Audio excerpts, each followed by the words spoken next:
Magandang gabi po sa inyong lahat. Ngayon po ay February 1, 2026, araw po ng linggo. Ito po ang resulta ng Lotto ngayong 9 p.m. draw. Kung bago ka pa lang sa aking channel, pwede kang mag-like, share, at subscribe para updated kayo sa mga PCSO lottery results araw-araw. At paki-comment na rin po kung saang lugar kayo nanonood para malaman po natin kung hanggang saang lugar nakakarating ang ating video. Okay, simulan na po natin. Para sa Super Lotto 649, ito po ang mga winning numbers.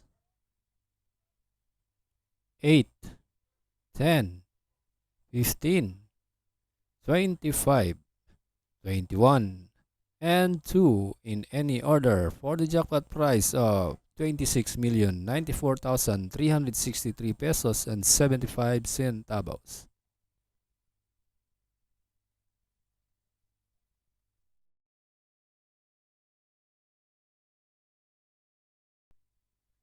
Para sa Ultra Lotto 658, here are the winning numbers.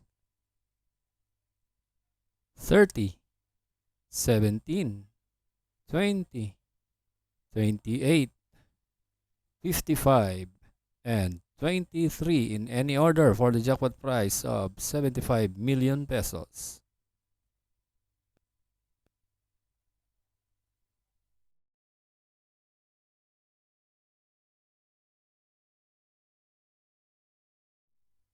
Para sa 3D Lotto ngayong 9 p.m. draw, ito po ang mga numerong lumabas.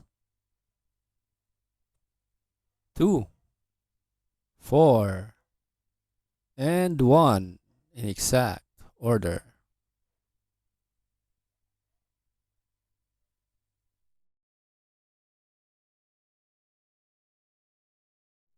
At para naman sa 2D Lotto ngayong 9 p.m. draw, ito po ang mga maswerteng numerong lumabas. 30 and 19 in exact order.